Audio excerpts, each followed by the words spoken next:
Buenas noches, Andalucía, ¿cómo estáis? Bienvenidos. Edición de hoy viernes, 15 de marzo de 2012.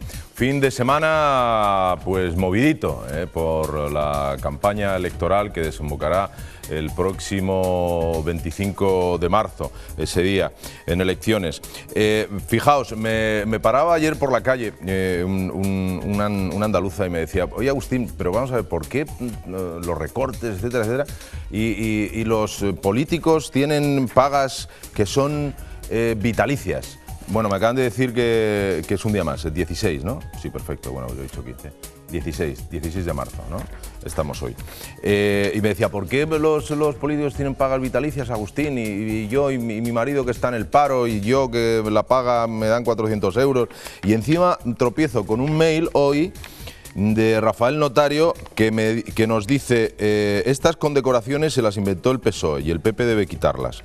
Y habla del Real Decreto 2082/2011 del 30 de diciembre por el que se concede la Gran Cruz de la Real y Distinguida Orden Española de Carlos III a doña Elena Salgado Méndez. Así lo mismo a Trinidad Jiménez, a Francisco Caamaño, a Carmen Chacón Piqueras, a Antonio Camacho Vizcaíno, a José Blanco López. Bueno, así hasta todos los miembros del gobierno socialista saliente a nivel nacional. Muy buenas noches, don Juan Carlos Jiménez. Buenas noches, don Agustín. Vamos a llevarnos bien, que es viernes, ¿eh? Vale. Nos vamos a llevar bien. Eso. Vale. Y entonces, pues eso, que yo decía todas estas órdenes llevan implícita, y lo pregunto, ¿llevan implícita ¿Pensión? una paga? Sí. ¿Una pensión? Sí. Vale. Sí, llevan implícita pensión y de todas maneras, vamos a ver, esas condecoraciones no se las ha inventado Zapatero, esas condecoraciones son habituales dárselas a los ministros, a los exministros, cuidado. Lo que ocurre es que lo que podemos discutir, y se debe de discutir, es si hay ministros que se las merecen y ministros que no se las merecen, porque lo que ha perdido es el valor del honor que representa y el reconocimiento público que representa por servicio al Estado. Pierde el sentido, lógicamente, que se dé de esa forma absolutamente general. No, están para premiar algún tipo de servicio obviamente al Estado, que son diferenciadores y que son merecidos de reconocimiento público y por tanto de pagas pensionadas. Rafael Notario Sáenz, que no se las inventó el Partido Socialista Obrero Español, que es que él no lo pone aquí y hay que decirle que está. Sí se inventó alguna condecoración, pero no precisamente esas no. También es normal que el rey dé un título a los expresidentes de gobierno una vez que termine, Sí. Sí se inventó Zapatero, si no me equivoco, fue que por ser expresidente entras directamente en el Consejo de Estado, si no me equivoco, ¿no? Entonces, por ser miembro del Consejo de Estado, ahí pues tiene un señor sueldo también importante. Bueno, don Mauricio Navascués, muy buenas noches. Don Miguel Ángel Ruiz, de la Unión de Consumidores de Andalucía. Yo totalmente en contra de que se cobre ese tipo de cuestiones. Si se quiere dar medalla, que se den, pero cobrarlo mientras que haya, por ejemplo, en Andalucía, 21 desahuciados al día de sus casas por no poder afrontar los pagos, creo que esto es aberrante y vergonzoso y una muestra más de descrédito de la clase política de cara al ciudadano. Sería una buena medida, si se quiere premiar, que se premie con la medalla, que ya tiene que ser un coste bastante importante cada una, pero que el que haya una pensión vitalicia, o lo decía la semana pasada, que la ministra, la vicepresidenta Elena Salgado, siga cobrando por ser ministra, vicepresidenta, y esté en un consejo de administración cobrando una auténtica barbaridad y un sueldo inmoral por lo elevado que pueda ser en Endesa, pues esas cosas se caen por su propio peso y por esos 21 desahuciados al día en Andalucía solo debería dar vergüenza este tipo de noticias. Don Antonio. Buenas noches. Mira, pues esto cada vez se parece más al hundimiento, más que a La Cenicienta o más que a otra novela rosa. Estamos asistiendo a una doble moral que es la política, donde tienen una serie de privilegios que ellos mismos se encargan de legislar, una serie de privilegios que se ven que incluso con las compatibilidades de ellos mismos, ¿no?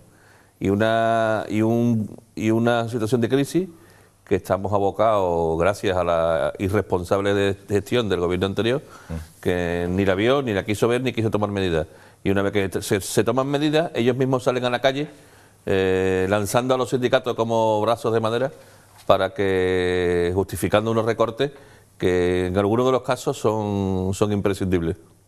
Oye, fijaos, ayer escuchábamos una llamada, creo que era un mail, de una chica que que decía, ¿recuerdas, Juan Carlos, que decía que los seres, que ya está bien, que tal, que lo más importante? Bueno, pues Carlos Ack, que a través de Facebook, estaría viendo el programa ayer, gracias Carlos, dice: hola, soy Carlos, deciros que me llama la atención que esta chica se aburra.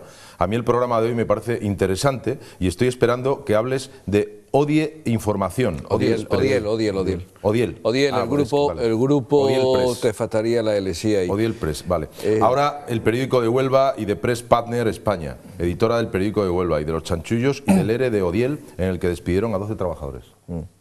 El grupo Odiel, un grupo que tenía un periódico allí, aparte de otros intereses económicos. ¿Ese es de Gallardo, no? ¿Es de Gallardo? Creo que sí. Y que efectivamente fue favorecido por la Junta en varios momentos y algunos de ellos aparecen en estos últimos escándalos.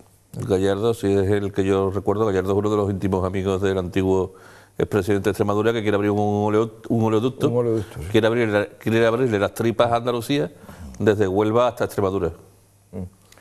Hay una extraordinaria contestación social que, por cierto, y ecológica a ese proyecto. Por cierto, Felipe González en el consejo de Doñana ya ha dicho que sí, que él estaba de acuerdo con, porque como son amigotes, estaba de acuerdo con abrirle las tripas a Andalucía desde Huelva hasta Extremadura. De todas formas, tú date cuenta, Agustín, en el tema de los seres, que no solamente ya es que seamos nosotros o no seamos nosotros, es que cualquier periódico que coja en Andalucía, pero es que incluso casi cualquier periódico que se coja de España tiene un gran reflejo el tema de los seres. Es más, hoy en día, como tiene tal magnitud y tal importancia el escándalo de los seres, por lo que representa, por lo que se supone de escandaloso, por lo que supone de saqueo de los fondos públicos, por toda la trama que conlleva, que muestra de alguna forma una organización, un entramado dentro de la propia administración socialista de la Junta de Andalucía, pues al final es que hasta los periódicos de alguna manera compiten diariamente en sacar más o mejor información de la cuestión de los seres. Es decir, hoy en día Andalucía, a nivel de noticia, a nivel de información, es casi igual a Eres. Pues gracias a Dios, porque estamos asistiendo a un periodo magnífico del periodismo en el que esto es comparable casi con el Watergate en Estados Unidos. Fijaos, Ana Santiago Moriano nos dice en Twitter ayer: un ratito de Andalucía Debate es escuchar esa contundencia en andaluz, casi emociona, acostumbrada al imparcial Canal Sur. Me ha gustado eso de esa contundencia, casi emociona, ¿no? Sí. Bueno. Canal Sur está claro que es la voz de su amo, y la voz de su amo es la voz del régimen. No van a ir nunca contra la mano que le da de comer. Capítulo sobre los seres, dice Ángel Carpo Rufián, en Andalucía Debate, muy interesante para saber qué ha hecho el PSOE en la Junta. Y él mismo dice: los del PSOE de Andalucía actúan como lo que son, profesionales de la política con miedo a perder el puesto. ¿Vale? Dice Manuela PM. Manuela Pinkman, me parece. Familiar de Antonio Fernández muy afectado, es casi un telegrama. Familiar Antonio Fernández muy afectado por imputación de Fernández, pero cuando le buscó el puesto a su medida no lo rechazó. Es como un telegrama. Un telegrama, no sé a qué se refiere. Una telaraña que le buscó un puesto de trabajo a su familiar, que ahora está muy afectado por el ERE, pero cuando le buscó Fernández el puesto de trabajo a su familiar, no estaba en absoluto afectado. Sí, no, pues sí, eso lo he entendido, pero lo que no sé qué familiar es y si es verdad, ¿sabes? Por eso he puesto esta cara, Antonio, no pasa nada. Aquí, Antonio, felicitan a tu compañero, que es como que si te felicitan a ti. Dice: un abrazo fuerte a Pedro de Tena, dice Caballo Rojo, por su valentía y honestidad, faltaría más. Caballo Rojo que lucha contra el viento. ¿Ah, sí? Ah, le conoces, ¿no? No, pero vale, pero vale. en indio sería Caballo Rojo. Yo el Caballo Rojo que recuerdo es un restaurante de Córdoba que tenía una estrella Michelin. Hombre, vamos a lo práctico, ¿no? Vamos a lo que importa. Lo que importa es viernes. Vamos a llevarnos bien. Menudo salmorejo hay ahí, madre mía. Un saludo a los de Caballo Rojo. Guiñito, ¿eh? Andalucía Debate dice: la imputación, Moisés Álvarez dice en Twitter, la imputación le anda rondando al amigo Griñán, quien la hace la paga tarde o temprano. ¿La amputación? La imputación. Ah, la imputación. Claro que la tesorería de la Junta no da pagos sin que haya una serie de firmas en los documentos que habiliten al banco a liberar ese dinero. Andalucía Debate, ¿y la figura de Zarrías? Dice E. Prieto. Su ex jefe de prensa tiene gran casa en Aljarafe. Pasó a Cajasol y es dueño de la productora externa de Canal Sur. No sé qué es eso. También hay que decirle a nuestros televidentes que por Andalucía Libre y Libertad Digital fueron los que dieron en exclusiva que una vez que Gaspar Sarría deja de ser secretario de Estado y se supone que se queda en Madrid, su mujer trabajaba en el Ministerio con Viviana Aido, pues ahora mismo actualmente, y tenemos confirmación de la propia UGT, está liberada por la Federación de Trabajadores de la Enseñanza en Madrid, por la UGT, la mujer de Sarría. Manuel Martín López dice: Griñán ha sido consejero de Salud, de Economía y Hacienda, vicepresidente segundo y presidente. ¿Y no tenía ni idea? Venga ya. Y ministro de Trabajo y Seguridad Social. Bueno, pues un montón de gente. Muchísimas gracias a todos los que a través de las redes sociales participáis en el programa. También llamadas, que tendremos alguna de ellas.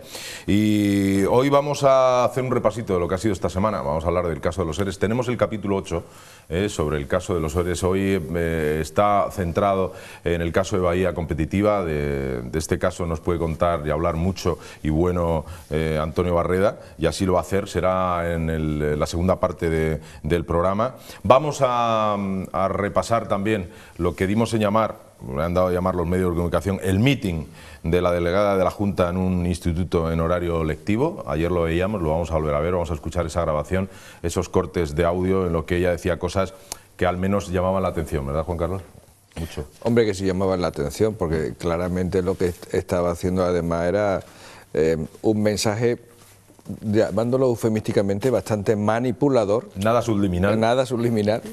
A los niños del instituto, o sea, que encima además es a lo que iba dirigido. Y además recordarás que yo también estuve enseñando una serie de publicidad que estaba entregando los militantes socialistas, en los colegios, y que le estaban entregando una serie de lápices de colores a los niños para que, bueno, pues para que colorearan con los mensajes de que vota PSOE por una educación de calidad, y le entregaban eso a los niños señalándole que para los padres el voto.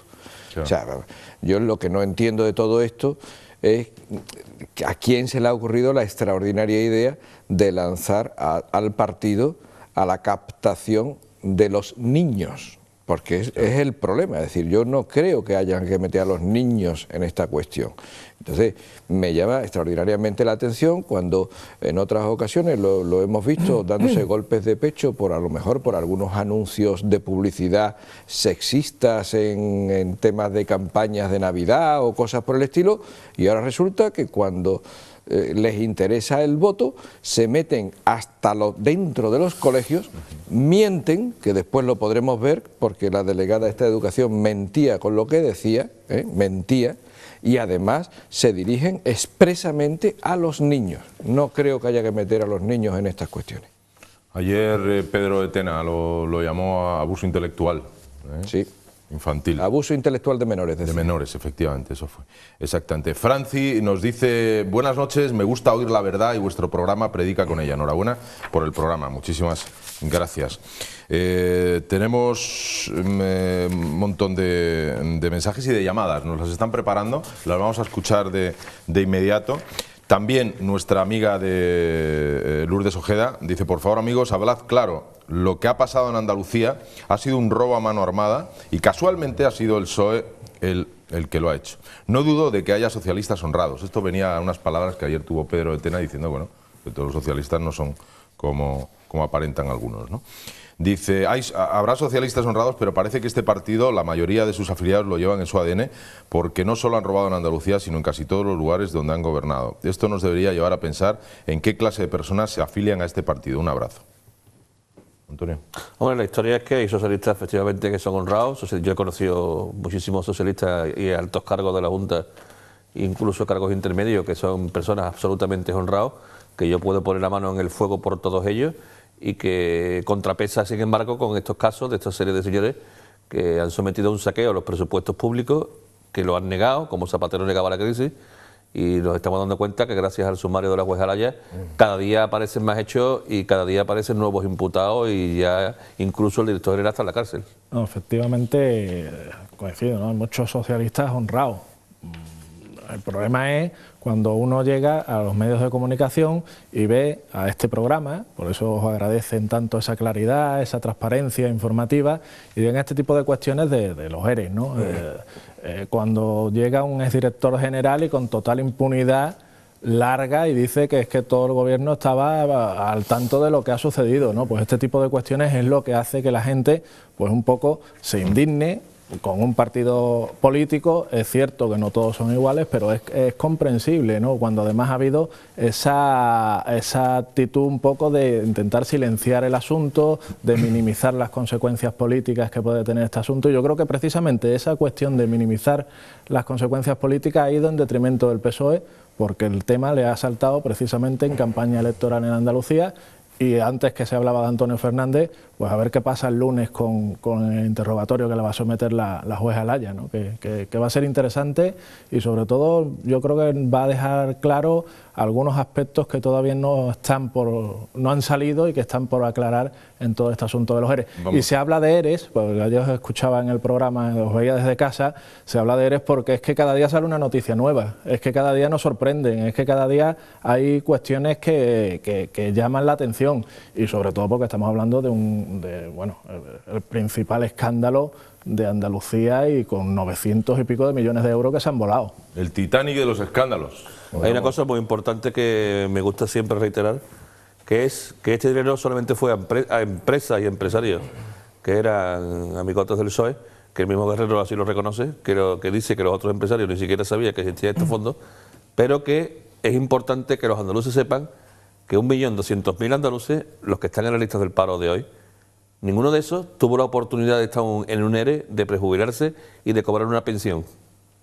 Básicamente, pues si no, no estarían en la cola del paro, lógicamente. Mira, las generalizaciones siempre son inexactas y dan lugares a equívocos. Es evidente que hay afiliados, militantes, simpatizantes de un partido político que son honestos y otros que no lo serán, igual que de un club de fútbol o que de una hermandad de cofradía o de lo que sea, es evidente.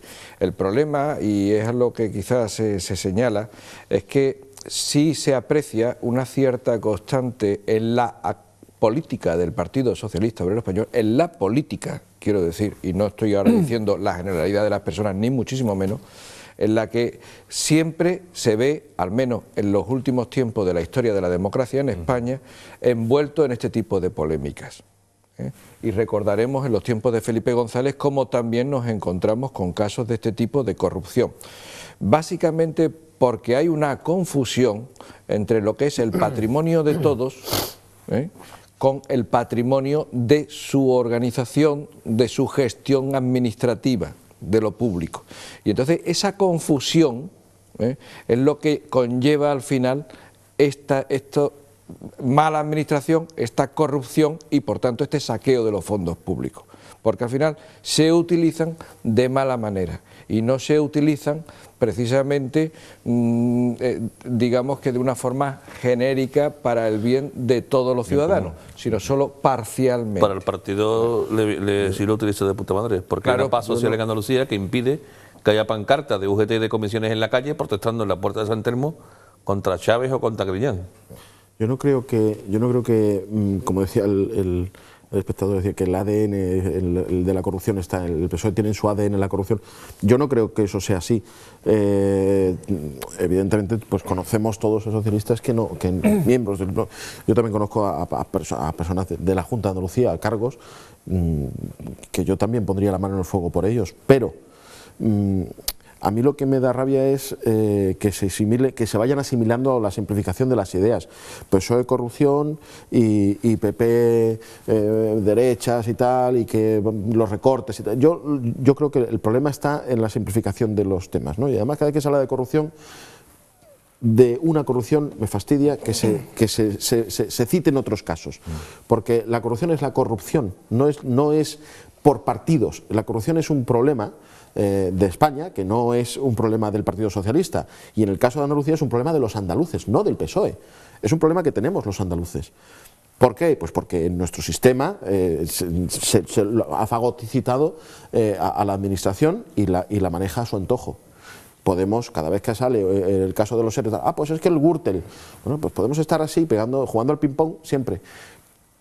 Pero lo que sí es cierto es que el problema que tiene Andalucía ahora mismo de corrupción viene de un sitio, desde hace muchos años, y lo que estamos sabiendo últimamente, por desgracia, solo es una pequeña parte. Entonces, quiero decir, ya a cada uno sabe lo que tiene que hacer en función de las circunstancias que cada uno quiera, ¿no? Pero al final, el problema que tiene Andalucía es la corrupción. Vamos con una llamada, nos quedan pocos minutos para finalizar este primer bloque, vamos a escucharos. Hola, buenas tardes, enhorabuena por vuestro programa.